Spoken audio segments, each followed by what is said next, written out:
I would try my hardest, and I'd try, and I just didn't understand why I just wasn't getting it.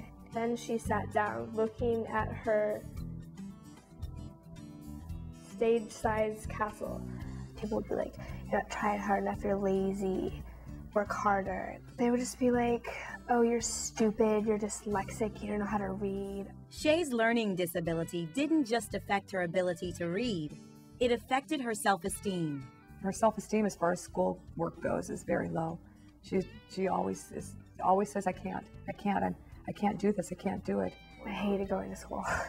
My mom would literally have to drag me out of the house to get me to school because I just didn't want to go through the long day. She was a nervous wreck. I thought she was just gonna fall apart. It was embarrassing. It was embarrassing. Being dyslexic can be extremely frustrating, but it's nothing to be ashamed of. In fact, millions of teens have learning disabilities.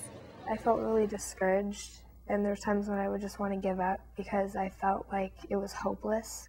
Shay's disability ate away at her self-esteem. She realized things needed to change, but how?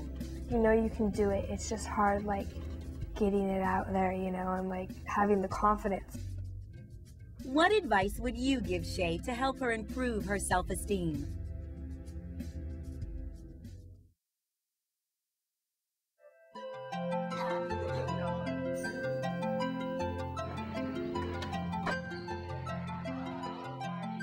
The teenage years are a time of exploration, trying out different activities, sports, hobbies.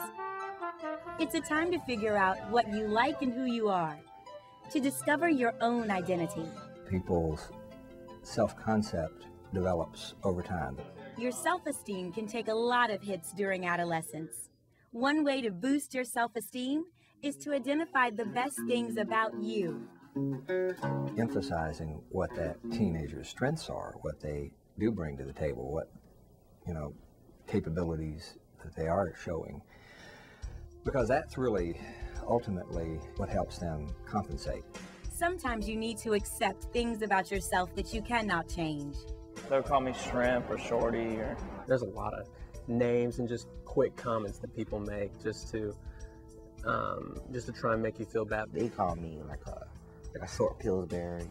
These insults can have a lasting effect. They go to your head, and they just stay there for a while. And let's face it, I think society puts a premium on size, certainly height. I believe they see that and feel like they don't measure up. The inner voice may be that I'm not as good as. So, what do you do if you're short? First, understand that your height isn't something you can control. So be realistic and accept those things about yourself that you cannot change. There is no normal. There is such a variety from, if we just look at eyes, if we just look at skin color, if we just look at height, there really is no normal teenager. We need to be able to say, I'm beautiful anyway. I'm okay just the way I am. I'm not going to listen to that person who's calling me short or calling me too tall or not thin or too thin or whatever it is. I'm just not going to listen to that. You start to realize how insignificant it really is and how important it is just to know who you are as a person and be confident about who you are and that you can carry yourself any way you want and that's who you are and not your height. Be yourself. If they'll make fun of you, don't try hard to fit in or anything like that, just be yourself and whoever your real friends will come. Self-esteem is accepting yourself for who you are. I'm kind of odd. I'll say weird things, act completely odd, out of normal, but that's normal for me. You have to keep sending this message of look at what you have going for you. Look at how you handle this situation. You be the person that you believe you are and can be. Glenn's issue wasn't his height. I was always the nerd kind of in this class. Why was there little support for those millions? When it was time to hang out, no one really ever called me. So I kind of, kept to myself. I was real quiet and didn't really need to interact too much with people. And, when you get in high school, you really want to do more of that kind of thing, but I didn't know how. Glenn was painfully shy. He didn't know how to start a conversation. I hated it because, you know, I might be around some people and I want to start up a conversation, you know, hey, how you doing? What's up? What's your name? But it just wouldn't come out. I couldn't say it. Glenn examined his strengths and set goals to join clubs. Okay, who's going to be on your team tomorrow? The choir,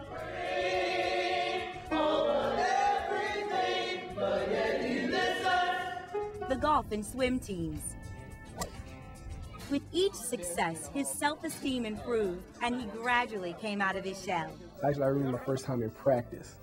And at the end of practice, the coach, you know, called me up and say, okay, let's see what you got. And everybody on the team was there watching me, and I just jump in the pool and go as hard as I can. You know, yeah, that's pretty good. So that kind of built my confidence.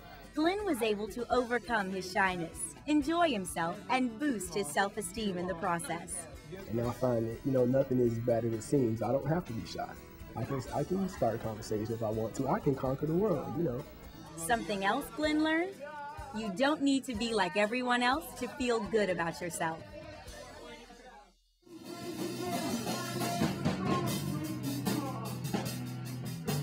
Sarah knows that too.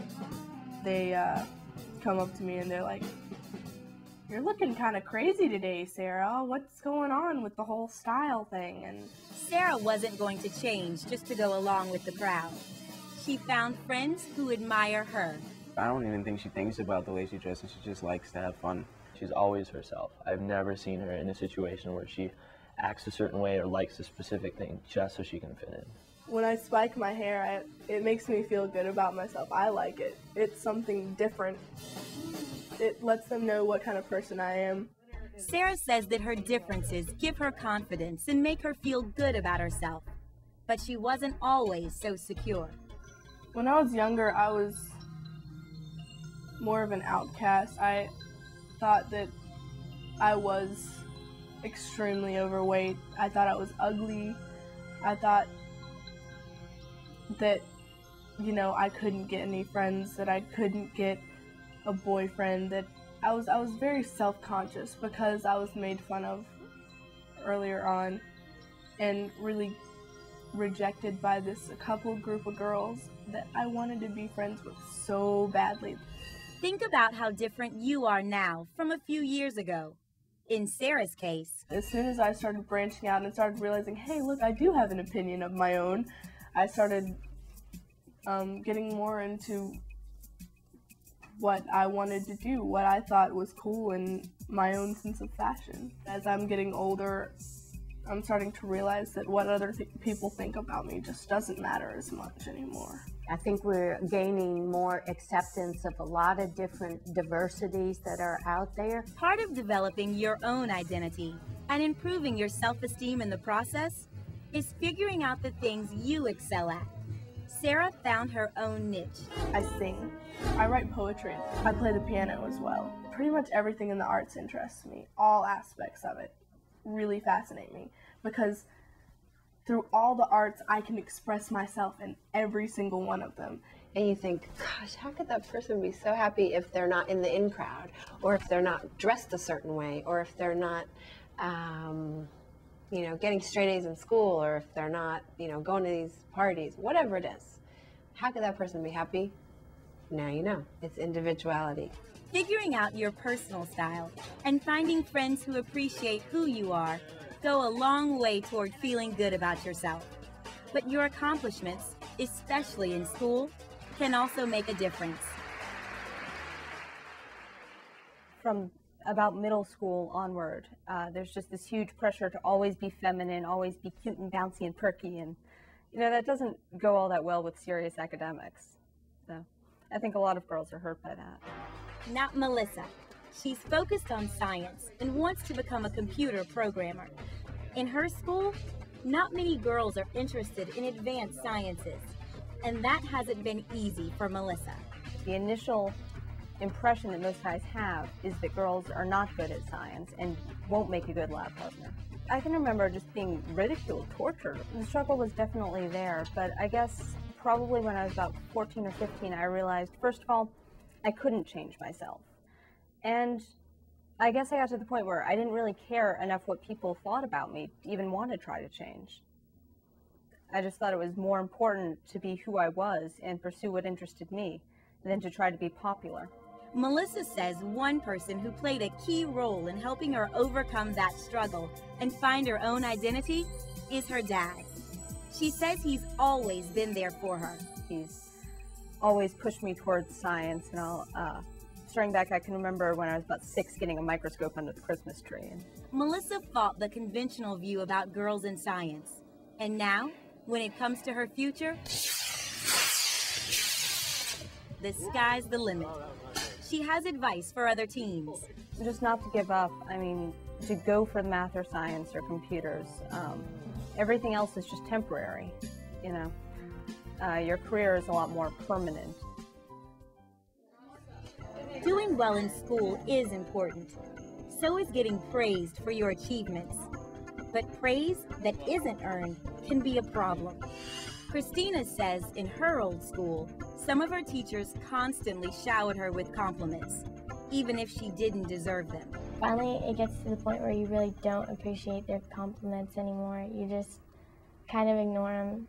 Being praised for your achievements can help boost your self-esteem.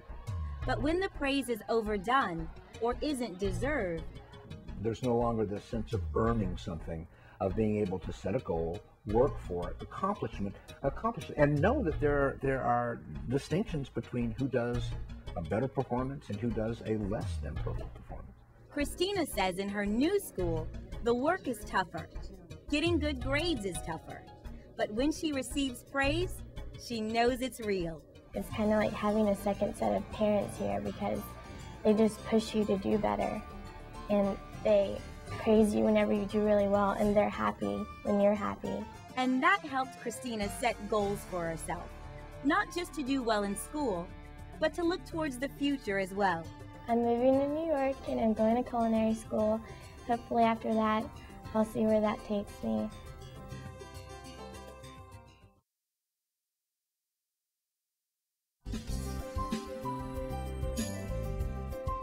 Ellen wrecked her brain all night to figure out. Shay's dyslexia made it difficult for her to feel good about herself.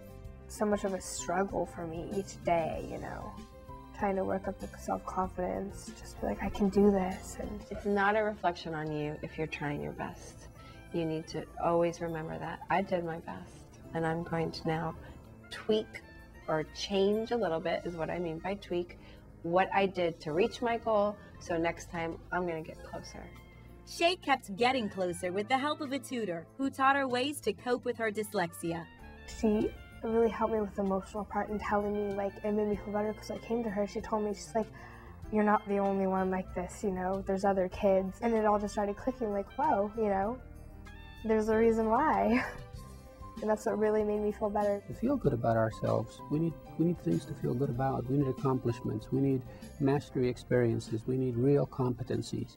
And when we succeed, then that's when we feel good about ourselves. Focus on the positive aspects of your personality, your accomplishments, talents, and contributions to the community.